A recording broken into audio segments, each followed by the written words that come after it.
Good evening, ladies and gentlemen, boys and girls. This is Rich from the Hard Compound. Welcome to the latest episode of the Hard Compound Live. It's going to be a pretty quick fire one this evening. We've got less than an hour with our guest this evening.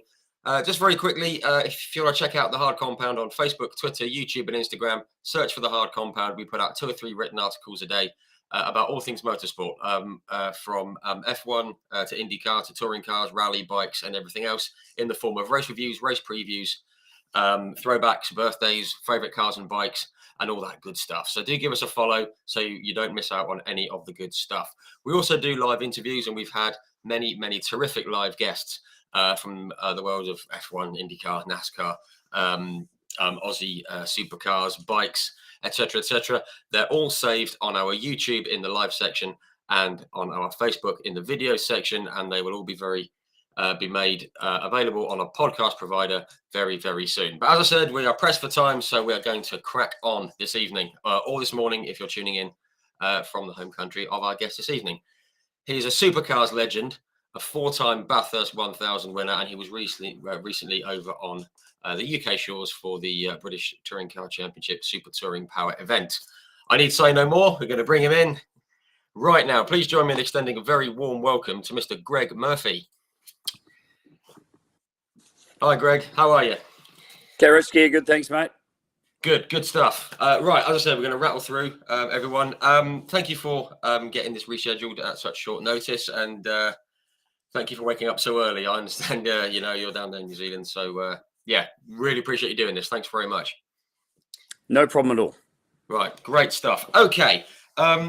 Anyone tuning in the comments, any questions or comments you have, we will do our very best to work them in. Put them in the comment section on whichever platform you're tuning in on. We'll see them in real time, and we'll try and work them in to the chat as we go. But we've got to get cracking, folks. Greg, thanks very much for coming in, as I said. Before we go on, nice to have a Kiwi winner or 2 Kiwi winners of the Bathurst 1000 last week. Yeah. 2 winners. We need to make that point. It was another interesting race. Didn't sort of go down to the wire with a thrilling finish, as we've become very used to with Bathurst. But that does happen. And unfortunately, we've had too many absolute barnstormer finishes of late. So this one was a little bit quieter, which was a little bit underwhelming, I suppose, in some ways. But at the end of the day, is for us Kiwis having Shane van Gisbergen win his 3rd, and the real amazing story, Richie Stanaway coming back after a difficult time and walking away from the sport, and coming back after the wild card last year that he and I did, and then 12 months later winning Bathurst is a significant story, and something that I'm certainly pretty proud of him for. Yeah, absolutely. I think that's been kind of lost, certainly over here this week, is his story. Because obviously everyone's focusing on Shane van Gisbergen, he's 3rd win, he's going for the championship, he's going to NASCAR, and it's all about him. But as you say, Richie Stanaway is a terrific story. And as you said, you raced against him. You raced with him last year. Did you fancy coming back this year for another crack? Certainly not. No.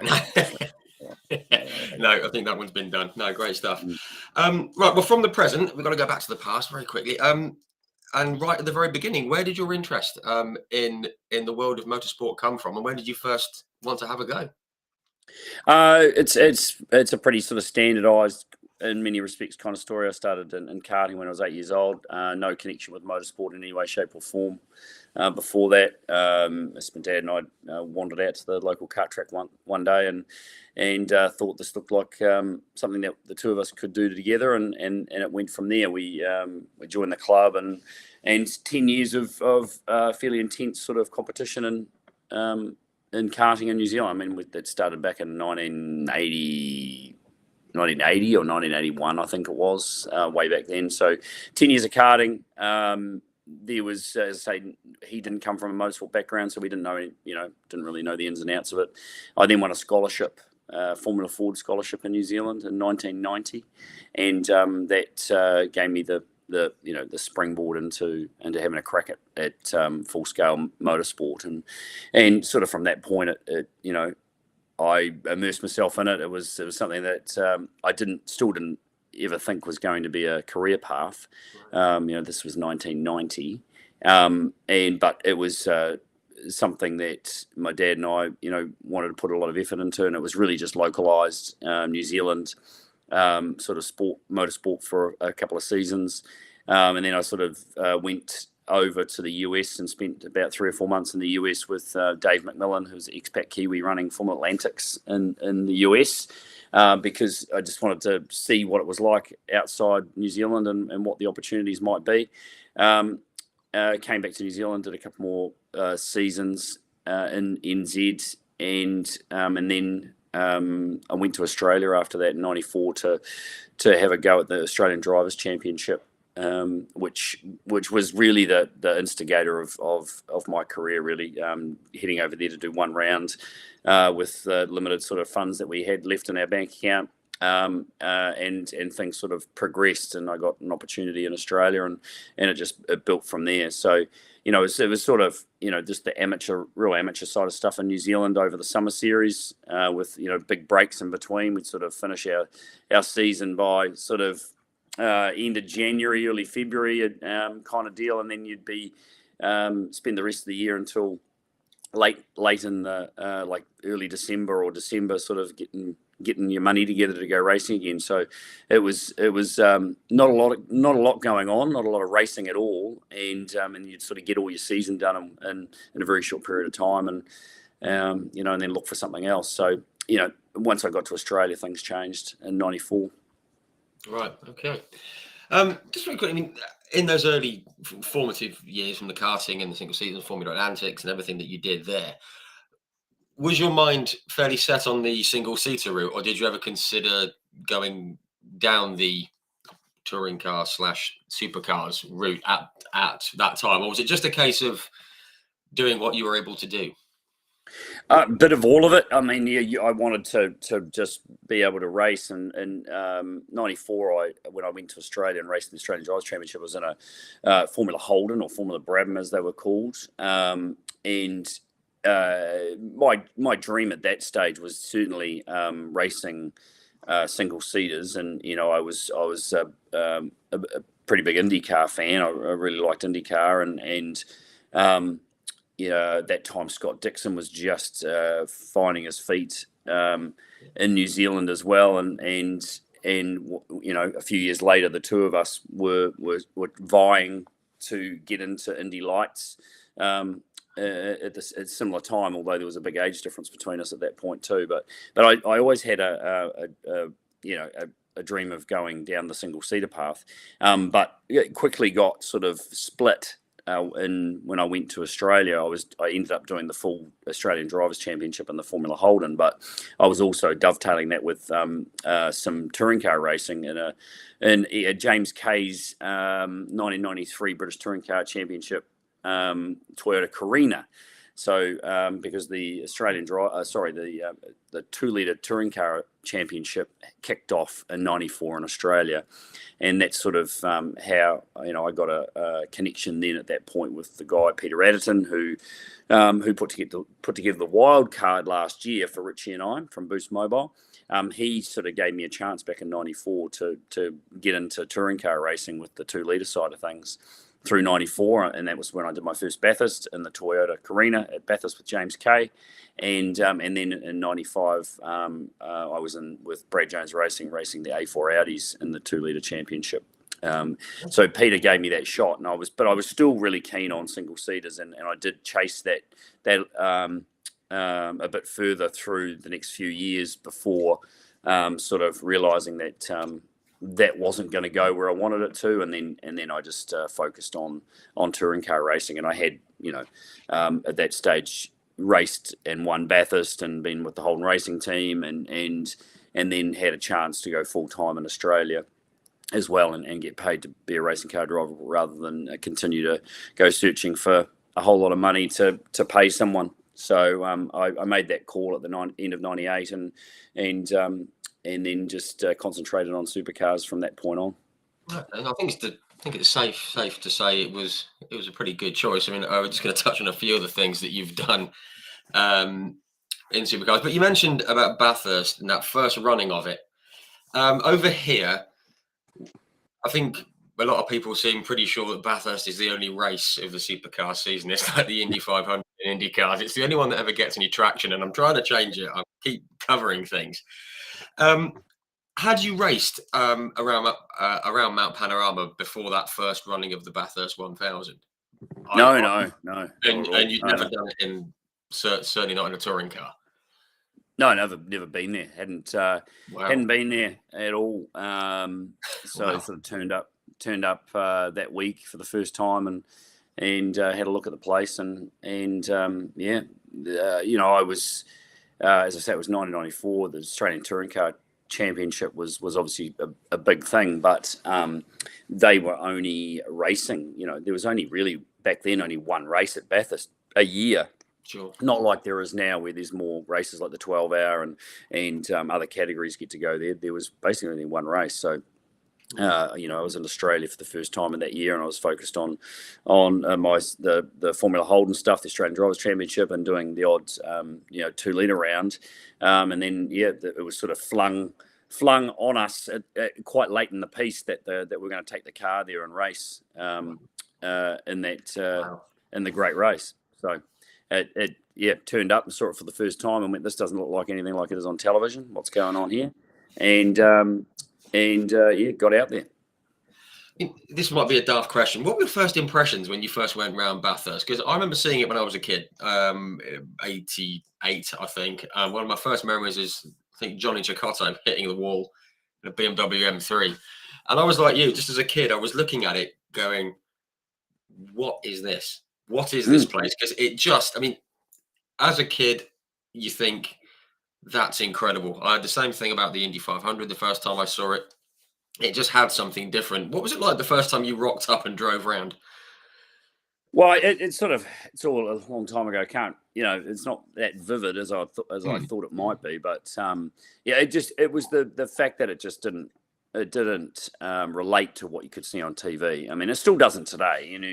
I still go there, and on the last weekend when I was over there, we went and did a few things out on the track, and you're standing on this racetrack, and it just does not give reference to on television as to how steep that it is, and how incredibly fast it is across the top. How quickly it drops away at Skyline, how steep it is going down through that section, even from the dipper down to Forest Elbow. How steep it is. The television just doesn't show it. It's quite something else. So you've got a sort of idea of what it's going to be, but it's just completely blown out the water when you actually see it and live. And when you get in a race car, again, it looks quite different. It's when you're going slow, walking around it, or standing at the cutting, right at the apex, and looking how steep it is dropping away back down the circuit, and then how steep it is going up. I mean, it's phenomenal. It really is. And I still, after all these years, look at it and just shake my head in disbelief of the fact that we get to race around this wonderful piece of asphalt. It's quite something. Very special. Yeah, incredible. I mean, it's been on my bucket list, as I said, since the first time I saw it, which is many moons ago, and you've just made me want to go even more. It just looks like a fantastic place. And someone said if they wanted to build a circuit around there these days, they wouldn't be allowed because of all the health and safety and stuff and red tape, which is probably the best thing you can say about it. It's so unique. It just looks absolutely incredible. Obviously, so you got into touring cars. And into the Supercars Championship. That first season, you were in. You've become synonymous with the Holden brand. You're certainly one of the guys I think of when I think of Holden. Your teammate in that first year was Peter Brock, who he was quite good. Was he the ideal teammate for you in that first year, really, or was it a case of, oh, goodness me, I've got Peter Brock? It was, well, it was great to have him, and his knowledge, and just the aura of the guy was actually quite incredible, because I mean, I had grown up before I'd even come to Australia. Wearing Peter Brock 05 merchandise, and my go-kart number was 05, so I was obviously a bit of a fan, and then to end up driving with him and being in the same team as him was for quite a while just like pinch me as this real kind of deal. So it was very surreal, and but the thing about Pete was that he just treated everyone like you'd been mates for decades. So to him it was nothing, and he certainly didn't have an ego around his legend status or his fame and anything, and he just was just another bloke, and so he made it very easy. He very much made you feel very comfortable, and was always there to offer up any kind of support or help or advice, all the way through it. So yeah, very quickly he made you feel like you were just mates, and you had been for ages. So he had an amazing ability to do that. But he treated everyone like that. It didn't matter who you were. He was phenomenal. So to go into the Holden Racing team in '95 as a co-driver with Lowndes and have him there as a teammate was quite a very bizarre kind of feeling. But learned a lot from him. Yeah, that's some amazing guys to be alongside. And obviously they've gone on to to be so what's the word? Revered, I guess. Completely. And it was very sad, obviously, when we lost Peter. I remember, even all these many thousands of miles away that I remember being very sort of, shocked and sort of saddened by it, because he was one of the names that I'd grown up with, with the Bathurst 1000 and everything. So, yeah, very, very sad. Also, that first season, though, you made quite a start. Was it at like Calder Park, and you won your first Supercars race. Did you know you were going to be quick? Did you expect to be on the top step of the podium so fast? I suppose we were very confident. I mean, after winning Bathurst in '96 with Lowndes and Sandown with Lowndesy, and then the team, then there was an event. It was the last Wellington Street race. It was a 2-race event in New Zealand. It was in November 1996. So after we'd finished Bathurst and all that stuff, the cars were then packed up and shipped off to New Zealand for this mobile sprint series, as it was called. And it was 12 Australian touring cars were sent to New Zealand and had these 2 events, one at Pukekohe. And that's when my first sort of time there with a supercar or a Group A car in New Zealand in front of thousands and thousands and thousands of people, and that was my first win in a supercar at Pukekohe back then in '96. So we did that, and then we went to Wellington the following week and had 3 races down there as well, which turned out to be the final Wellington Street race operated. And was very competitive. So I won the 3 races at Pookie, and then went to Wellington, had a few issues, actually had a crash there, damaged the car, fixed the car, and ended up winning the last race on that weekend. And so I sort of set things up, and that's when actually that weekend in Wellington in November in '96 was when I signed my contract for the following year, for '97 to be teammates with Pete. We were confident. The car was great. Team was obviously well adversed. We were on Bridgestone tyres, which were probably more often than not the tyre to be on. And I'd spent some time now with the car and the team, and was very confident. So don't know if I thought I was going to be on pole and win the first race of the year, but certainly was confident that we were going to be on the pace, or I was going to be on the pace, and because I knew I had a car and a team that had already been winning pretty much everything the year before. So but very nerve-wracking trying to fill the boots of Craig Lowndes. Yeah, sure. I guess the nerves would have been probably the biggest thing. As you said, you had the confidence in the car and the team. Yeah. It's all the external stuff, or the personal stuff that you might get jittery with. And that first year, you finished 4th overall. Were you pretty happy with that? No, not at all. No, you didn't. You don't strike me as the kind of person who'd be happy with anything except winning, which is the best way to be in my book. But still very, very strong start, as you say. And again, just to fast forward a few years, you moved a few years later over to was it like Gibson Motorsport, and you had a good few years with like Stephen Richards. What was it like racing with him? Because he's a guy who doesn't get mentioned much over here. No, good. Steve was a great teammate. They were tricky years. We were, the problem I had is I came from a Holden racing team where I was winning, had been winning. So 97 was a bit of a disaster. There was a lot going on that year. We had a lot of mechanical failures, which basically curtailed our season big time. Lowndes came back, and the two of us, we won Sandown again, so that was 2 years on the trot. We went to Bathurst, and we were probably, up there with being in the favourites. And then, unfortunately, Lowndesy crashed the car in his first stint at up there at the mountain. Went off the road, went wide, passing a car through Reed Park, and crashed the car on the fence. So that sort of knocked us around a little bit. But then I also knew that I wasn't going to be driving at HRT in '98 because Lowndes had come back after a bit of a dismal sort of European 3000 campaign, and Scaife had been hired as well. So I was put straight on the sidelines after one season, which was pretty tough.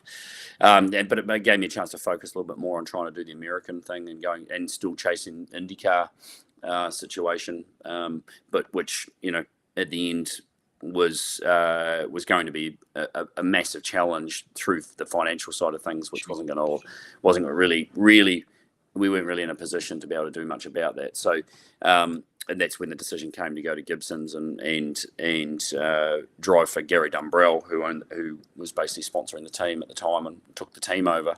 And Steve was teammate. So we were a good combination. We got on really well.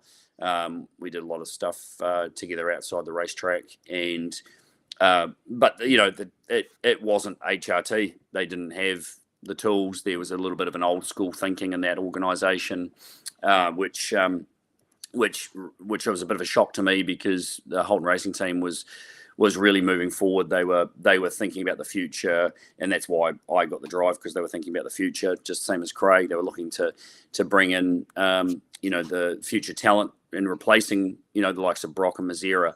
And that's what they were doing with Lowndesy, and then they bought Scaife in, and that was part of why I was there. So, they were really on the front foot, whereas Gibson's weren't on the front foot, or the operation of that team. It was all a little bit, behind on what I got used to. So, we did win Bathurst in '99. That was a little bit out of left field, Steve and I. But we sort of looked at that. Steve and I really thought that we were probably the best combination that day. The car was very reliable. It just wasn't. It just didn't have that outright pace that a lot of the other cars had. But we were very consistent. Great combination. We started 12th, I think, that day, and managed to win the race. So and not a huge amount to complain about, really, but as far as being competitive and contenders for championships, we were never in that space. No, sure. So I guess that was never really on the cards, for the title win. But obviously, you mentioned Bathurst. We had Paul Radicic on here about 4 or 5 weeks ago. He didn't want to talk too much about '99, obviously because he was out front and the tyre went and everything.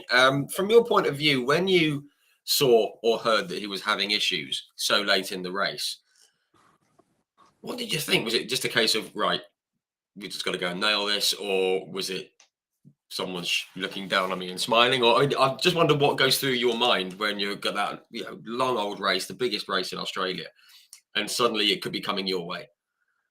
It wasn't. It was sudden. I don't even remember. He just stopped, and I think it was an engine let go in that car. He might want to think it was a tyre, but I'm pretty sure it was an engine. I thought that's why he pulled off on the right hand side on Mountain Straight. But so I think it was that let it go. So it just happened, bang, done, and then all of a sudden you're in the front. But I don't actually recall the moments in that period. It would have been, the fact that we were there and then they had a problem, and then next minute you're in front, it probably would have been even more nerve wracking. I'm sure it was more nerve wracking because Steve finished the race, I think.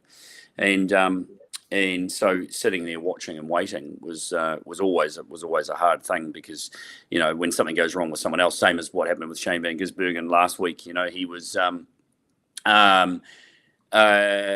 out front, and he was finding out about all these things, and he had a bit of a brake thing that was going on with his car, and he found out that the other two 888 cars had a failed gear lever tower system that broke, and he was starting to think about all sorts of different things. So that's what happens when you're out front, and is there going to be another safety car? What kind of all that stuff just comes into play. But 99, I don't vividly recall that hearing anything other than just actually him pulling up on the side of the road. Next minute, the race had changed. Right, and I guess there's other things that may or may not come into the mix at that point, so you can't think. I guess you can't get too excited. No. Just to fast forward a couple of years, very quickly in the comments, you've got a few people talking about the super touring power at Brands Hatch, where obviously we had a catch up. And the BTCC. We're going to touch on that very, very soon, folks. But obviously, Tom Walkinshaw has a history in the British Touring Car Championship with a certain Swedish manufacturer. You signed for his racing team 2001. What was it like working, I guess, with Tom to a degree? Well, I'd worked with him because of HRT, so knowing Tom since 1995. When I got, when Jeff Greek, the team manager at the Holden Racing Team, rang up and gave me a gig, because that was, effectively that was TWR at the time. So, I got to know Tom back in those days, and then I went off to Gibson's for a couple of years, and then. Oh, I think we have lost a connection, folks. No problem. This is what blighted us last time, but I'm sure Greg will return very, very soon. There we are. Just 1 second. We've had a little connection drop out. We're okay. Okay, we're back. Okay, good. Yeah, we're all good. So Tom was in and out of obviously the Australian side of things, and the team and everything was managed by John Crennan. Through that side, he ran the Holden Special Vehicles and ran the Holden Racing Team, and then it was John Crennan who, through obviously me at the end of 2000, Steve Richards and I at the end of 2000 were basically left in the lurch when the guy who owned the team, Gary Dumbrell, decided to walk away, and Fred Gibson took over again, and that's when that became I can't remember what it was called, but Craig Lowndes went from Holden. Left the Holden Racing Team and went to Ford, and so that was part of that was the catalyst from my side that basically left me and Steve Richards without a drive, and so I started talking to John Crennan again, who'd been my effectively my boss when I'd been at HRT up until the end of '98. I started talking to him about opportunities, and they wanted to expand. It presented itself. It was a good time to go into to have two teams, and they had the Holden Racing Team, and that's when Kmart Racing was formed at TWR, and so myself and Todd Kelly became teammates. It was all very rushed and last minute, but that's when that all came together, and then I spent 4 years at Kmart Racing running under the TWR banner. Right. Okay. Cool. That was good stuff. Obviously, something happened to you in 2003, which we're going to come to very, very, very, very shortly. It was rather spectacular. More than a few things happened in 2003. Well, it was a lively one, yeah. But for the couple of years, there was like Mark Scaife was particularly quick. He was just, he was very, very strong in 02 and 03. There's one incident in 03 with Scaife and Russ Ingle that we all know about, the crash and all that kind of thing. I don't think you mind me saying you're a kind of guy who sort of races with his heart on his sleeve and shoots from the hip. What were your thoughts on that incident and the aftermath of it when was it Ingle drove towards Scaife and Scaife was going to run on the track and whatever? Just wondering what you were thinking. It was great. Probably at the time, I was hoping that he hit him. Probably, I would have thought. Yeah. Because it was full on. It It was really good. There was so many rivalries going on. There was their rivalry.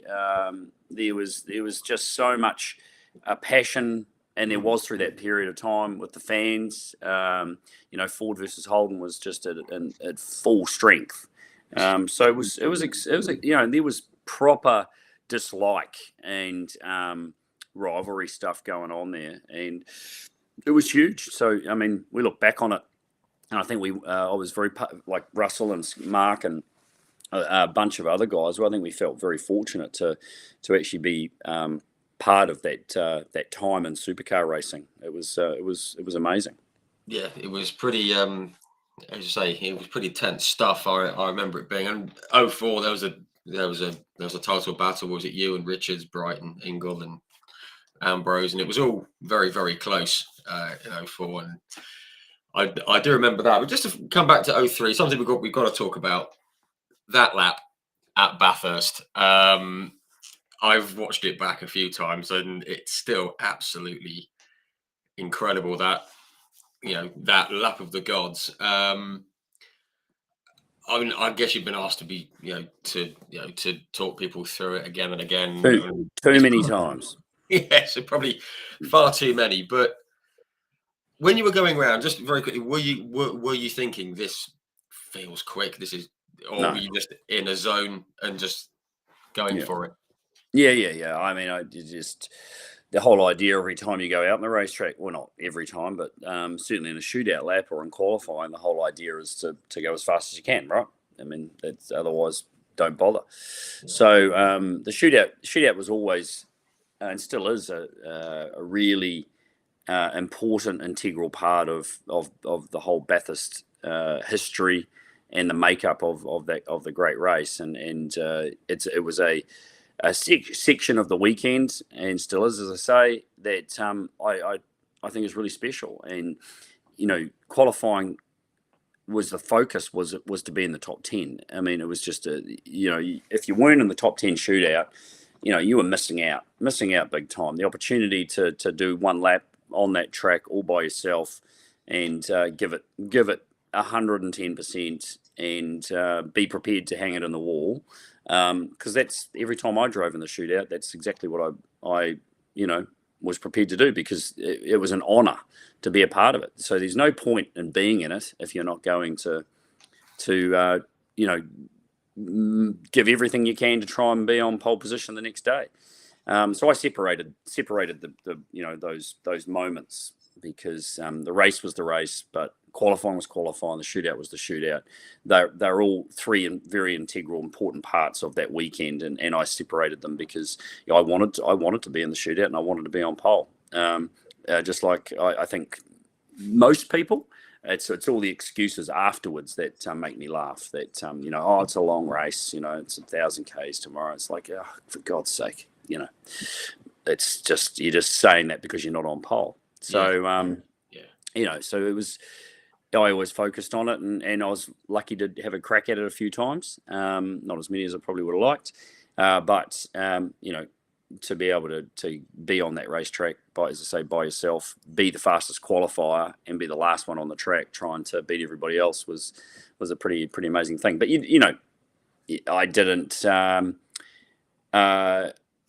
I didn't look at it that day any differently, although it just played out better, and I happened to put together a lap that that was faster than everybody else. But that's all I intended to do. I just didn't expect, or no one expected, certainly me being at the top of the list, that it was ever going to be something that was so significant that has stood the test of time for as long as it has. But I feel very lucky.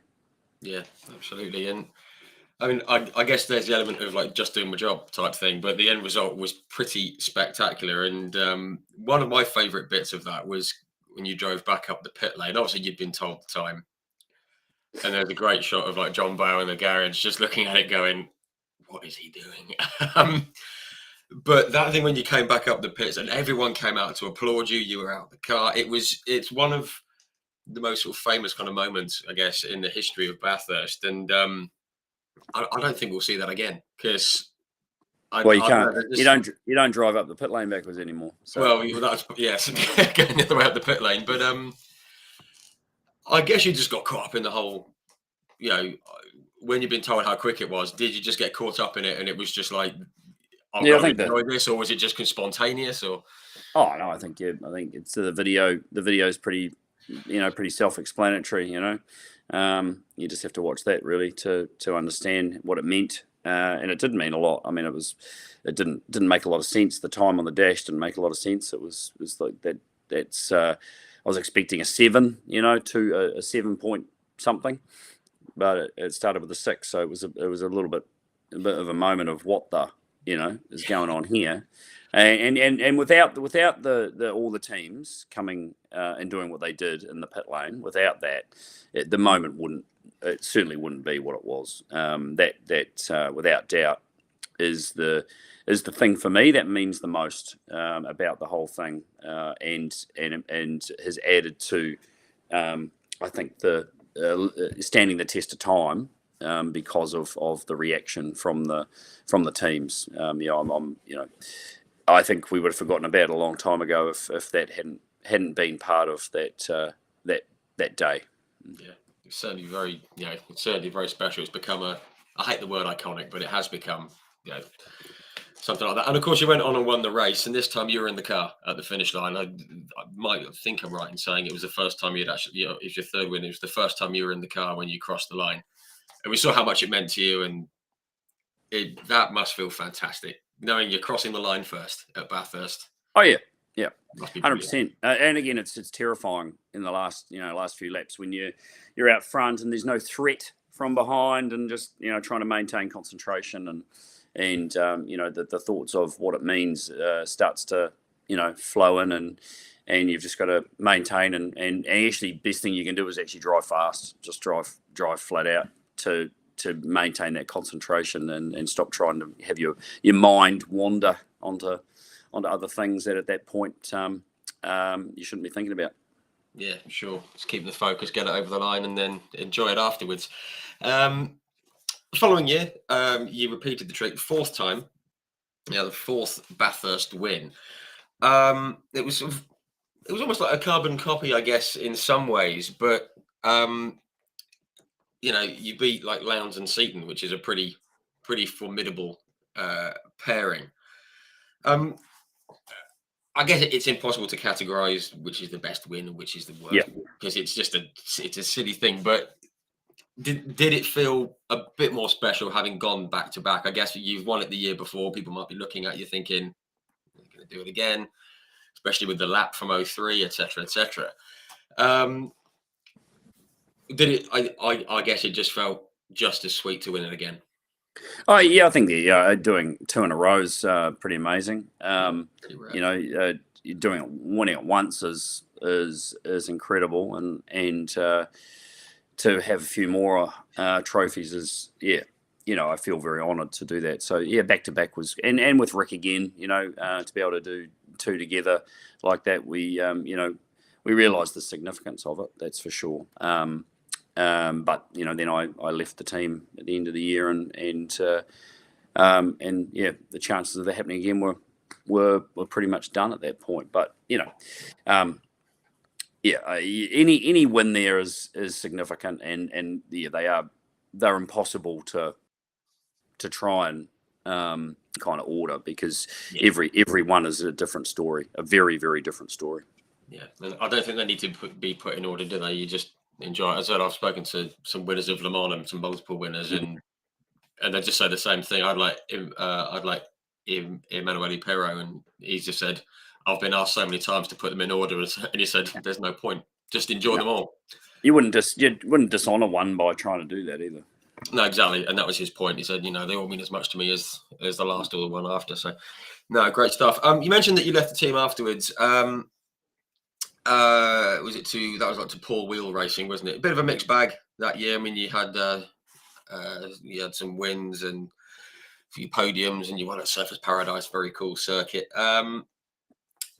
Just thoughts on the year and the car there. I mean, you said it wasn't ever going to be a Bathurst win or anything like that, but Well, it could have been. It just didn't work out that way. It was a different outfit. We actually started with a car that was very good because it was a TWR car basically. So it was very similar to what I had been racing, and that was part of the reason why I did leave and go there. Just thought that the 4 years at Kmart Racing, there didn't seem to be much of sort of anything new to where we were heading, and it just seemed that we were just sitting underneath HRT, and we were the poor cousin, and it wasn't really changing. And I just sort of thought I needed somewhere else that I potentially could, I suppose, we could be our own and not be number two to the big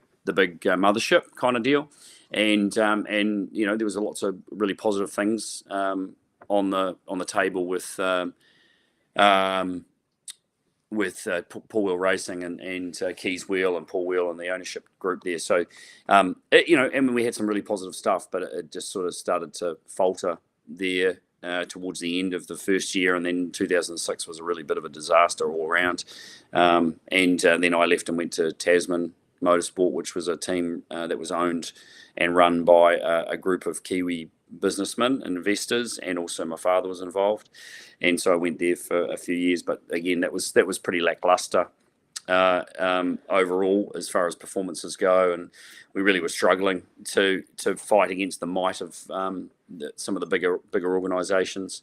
And it was sort of at that point was really a bit of the beginning of the end for me, and spent quite a number of years there, sort of not really able to achieve or in the right place, and maybe lacking focus as well. I'm not sure. It's just a combination of all, but never managed to get back to a place where you had and were comfortable with all the tools and with the support needed to be a contender again. So there were some good results and another couple of close Bathurst situations, but other than that, it was a bit of a rough ride towards the end there until I called it quits at the end of 2012.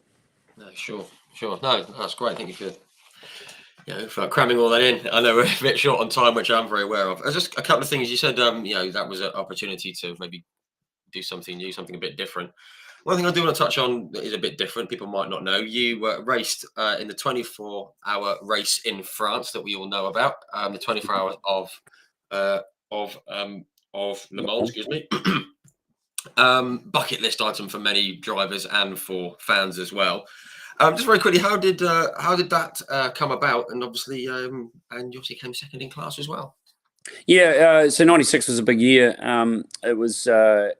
I was racing in Australia doing Super Tours. Obviously, I was with the Holden Racing team, and then a guy by the name of Bill Farmer in New Zealand had an amazing idea to go and take Kiwis back to Le Mans.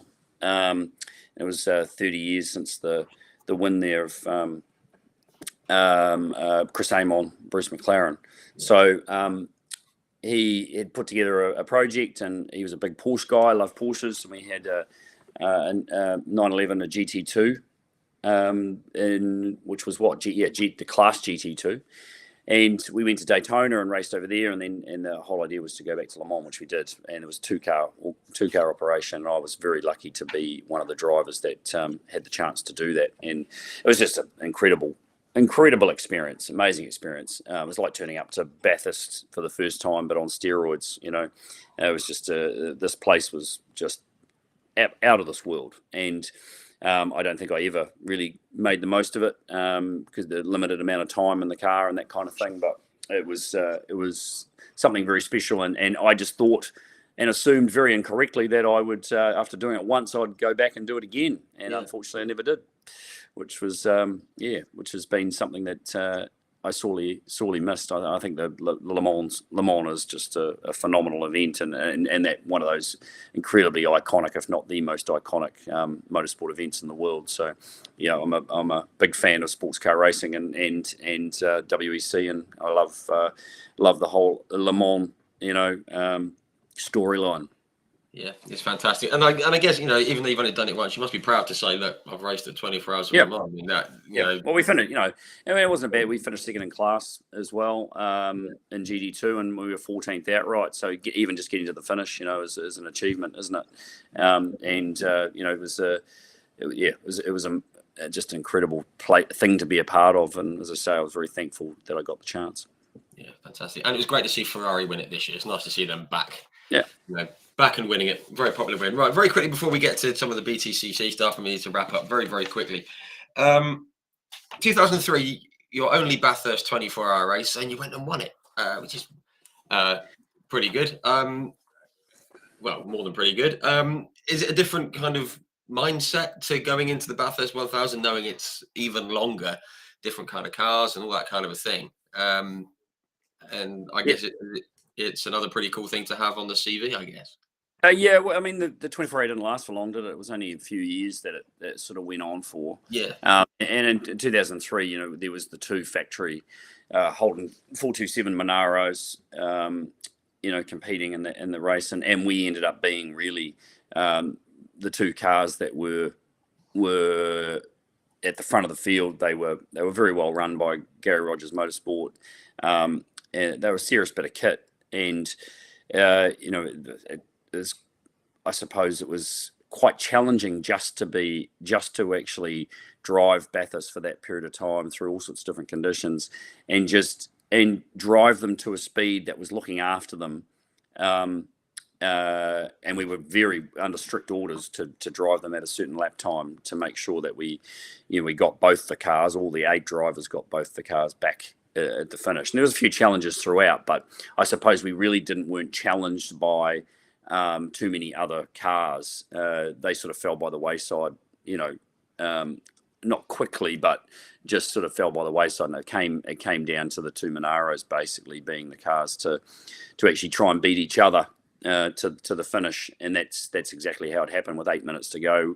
Both myself and Garth Tander, the red car that I was in with Brock, Todd Kelly and Todd Kelly and Jason Bright was in front, and with a safety car right towards the end, the other Monaro that Garth Tander was driving got the chance to be right on their tail, and we raced the last 8 minutes of the 24-hour race absolutely flat out to the finish. So it finished in the most bizarre way. After 23 hours and 52 minutes, you were racing for the last 8 minutes with yellows and cars crashing and all sorts of stuff. It was quite bizarre, but a pretty neat race, and memorable for lots of things, and memorable because we were also driving with Pete, and that was always something pretty awesome to be in a car with the icon.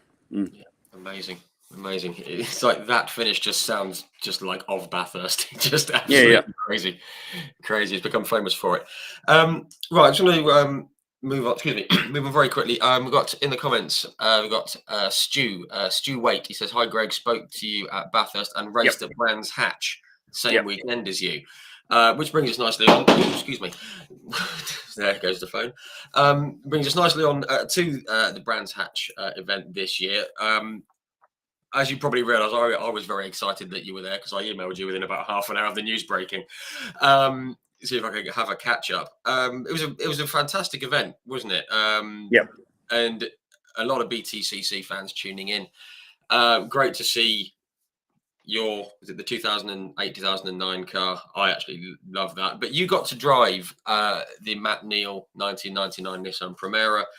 It was the one that he was the first independent race winner in, and in 250 grand, etc., etc. Just want to know how that, just very quickly, how that all came about. I've been doing a bit of historic, driving super tours and historic touring cars in New Zealand for a little while. Got some close mates that have fortunately owned the cars, and particularly Peter Sturgeon, who owns the Primera. I've been lucky enough to drive a few of his cars over the last few years in New Zealand and Australia at Phillip Island, and it's just something I love doing. And then this event was talked about by when it was announced by some of the guys in New Zealand, and there was did we have 5 cars come up? 5, 6 cars? from New Zealand for the event, and it was a no-brainer, and I was very lucky that I was given the chance to drive one up there, and we just had an amazing time. I'd never driven at Brands Hatch before, and that's just a bucket list racetrack for sure. And after driving on it, it was 100% right. It's just a wonderful piece of asphalt. What a great facility, great circuit, and so driving the Super Tourer was awesome. We had a few problems with it though all weekend, unfortunately. Which happens a lot with Super Tourers these days. They're just getting a bit old, but they're just fantastic cars. They were so far ahead of their time. Absolutely. And one of the most enjoyable race cars I've ever driven. And I had lucky enough to drive quite a few different variants as well. But then also, Alex's supercar was I was so happy to get a chance to be reunited with TMS01 and drive it around Brands. I tell you, supercars at Brands Hatch would just be one of the most amazing things to see if they could ever work out a way to come to England and do a race there. Brands would be the place you got to go and have a supercar race. It would just be spectacular. Yeah, it's quite strange actually. A week ago, I was at Brands Hatch for the last round of the British Touring Car Championship, and I was saying to one of my mates, I was saying the exact same thing. Obviously, we were talking about super touring, and said if it was possible, I'd love to see the supercars around Brands Hatch. Oh, goodness me, would be great. Made that happen somehow. It was Glenn Goodwin in the comments brought up, your old Commodore, and he said just your thoughts on being reunited with it. So you've just covered that, which is lovely, and it was great to see. And there's a cool picture of it spitting fire as well, which I think it all gets us all going, doesn't it? Which is great. Just going back very quickly to the Nissan. Obviously, it's very sad news that weekend that like Steve Neal had died. For those who don't know, that's Matt Neal's father, Matt Neal's multiple BTCC champion. It sort of took on an extra poignancy, I guess, didn't it? Because obviously Steve was instrumental, obviously, in Matt's career, a racer himself, and he passed that weekend, and it was nice to see the car parked at the front of the grid, wasn't it? Yeah, absolutely. It was just one of those timing, one of those moments. That happens, and happened to be driving that car. But the community is such that it is a close community, and the history of all that makes a lot of people look back and reflect. So it was significant, I think, and I think someone was speaking to Matt around that time as well. I think he sort of had a moment of reflection, and someone suggested that maybe he should own that car again at some stage. It'd be nice if he did. I think it'd go back into the right hands if that Primera was reunited with him sometime in the future. That'd be a pretty neat thing to have as well. Yeah, definitely. I think that'd be a lovely thing for us all to see, because that's the car that everyone thinks of Matt Neal. Well, I do anyway. It depends how old you are, of course. And we've got Paul on YouTube. He said, the V8 supercars sound awesome. Lucky enough to see you at Brands Hatch. He said this year, absolutely fantastic. Yeah, fully agree. Right, very aware of the time. We always end up, very quickly. We've got, you Kiwis are doing pretty well at the moment. You've got Scott Dixon, Scott McLaughlin, you've got Liam Lawson and Shane Van Gisbergen. I spoke to Paul Radicic. He said, for a little for a little pair of islands, you churn out some great drivers. And it's good to see, isn't it? Yeah, it's phenomenal. I mean, the list is getting longer and longer and longer with drivers doing things. I mean, Mitch Evans and Nick Cassidy in Formula E as well. Driving together in the next season of Formula E. Earl Bamber, Brendan Hartley, doing the things that they're doing in WEC.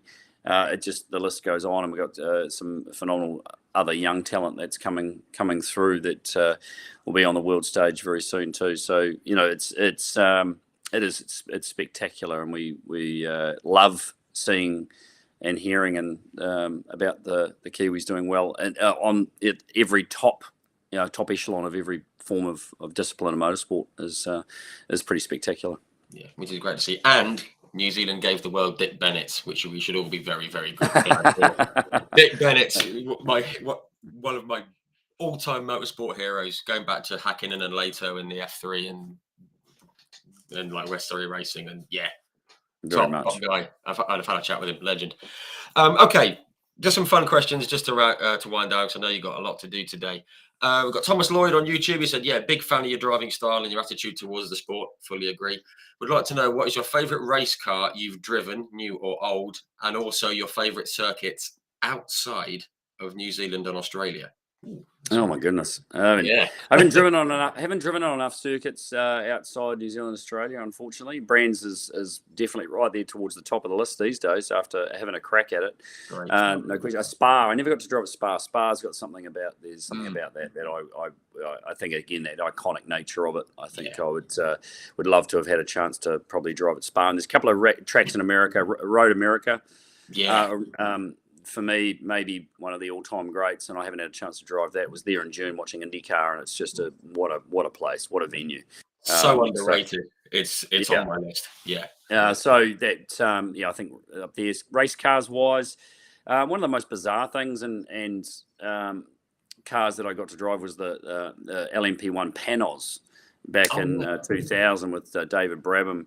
And Jason Bright. We did the race of 1,000 years or whatever it was at Adelaide. Didn't go that well, but what a car! 7-litre Ford V8 in the front of it. It's like a crazy Batmobile. So that was spectacular. Pretty cool. I've been lucky enough to drive quite a few pretty awesome cars. Over the years, I get to drive Denny Holmes' 1973 McLaren M23B a bit, which the Giltrap Group owned down here. So I get to spend some time in that, and so that's always a lot of fun. So I feel pretty fortunate. Some of the things I get to steer, but I am a car fan. I love cars. I love racing cars, love the tech, all that kind of stuff. So it means a lot when I get a chance to drive stuff like that. Yeah, fantastic stuff. Just a couple of questions that have come in here. Where are we? This is a shocking question. Andrew Bishop, he says, is it going to be Brody Kostecki or Shane Van Gisbergen for the championship? I think we're on for a hell of a battle. It's going to be very tight because I don't see Brody relenting much. I think the following two rounds suit them both. Brody's growing massively. I love his style. He's going to have to be able to deal with intimidation, maybe a little bit better than what he has done in the past. But I think he sort of realizes that, and I think he's grown in that area as well, of being able to manage that stuff that he'll have to maybe deal with from Shane. So the pressure is on though with the next round of the Gold Coast, because the Gold Coast is such a brutal racetrack. So you just need to genuinely not touch anything, stay out of trouble, qualify at the front and stay at the front through those races, and not get embroiled in any kind of big battles. So we'll see what happens, but it's going to be tight. And Shane is on the chase, and I think he's now got the smell of blood too after Bathurst. So hopefully he does finish on a high and stays focused. I'm sure he will, because I think he can now see a championship as really a really possible task. Yeah, absolutely.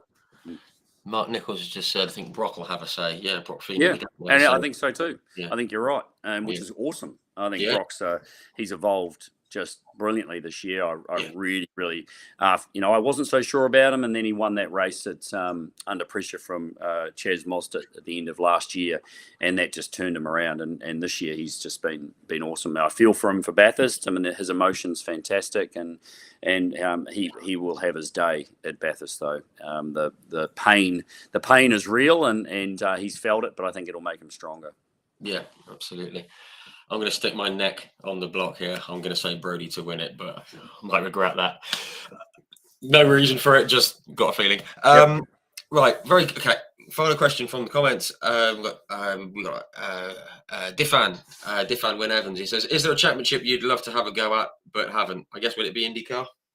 Yeah, I would have, but obviously that's not even a shot anymore. But yeah, I would have loved to have had some more single-seater stuff and IndyCar. That would have been that certainly was the dream. I did chase it for quite a while, and now seeing IndyCar going the way it is, I'm following it closer than I have in a very, very well. I've been following it closely for quite a while, but now with the changes that it's had, and with McLaughlin and also Marcus Armstrong in there, Scotty Dixon still bloody the absolute goat. He's just complete and utter freak. Again, probably underrated around the world. I mean, then he goes and drives at Road Atlanta on the weekend at the Petit Le Mans and finishes second in a Cadillac. You know, he's just he's phenomenal. So, you know, I'm following IndyCar even closer with their new hybrid systems and stuff that they're introducing for next year. I think that's going to make it even a little bit more interesting. Yeah, absolutely. And quick plug: if anyone's around next Sunday night, clear your diaries. On the subject of IndyCar, big thing coming up. Scott Dixon, he is amazing. Absolutely, most underrated driver in the world. I've been saying it for about 15 years. Okay. Final question. You've raced with some fantastic drivers. I'm not going to name them all, but you know, we've got like Radicic and Glenn Seaton, Bo, and we've got Larry Perkins, Peter Brock, Lowndes, Scaife, Tander, Whincup. No, I'm not going to answer. I'm not going to answer the question. All of those. Is there not one who you think, oh? No. They're all just everyone's different. Everyone's great. Some of them are more annoying than others. Some I like more than others. But you know, what an incredible, you know, sensational list of talent at the end of the day. Absolutely. And I think you've probably beaten most of them, which is nice. Nice thing. Yeah, but a lot of them have beaten me more.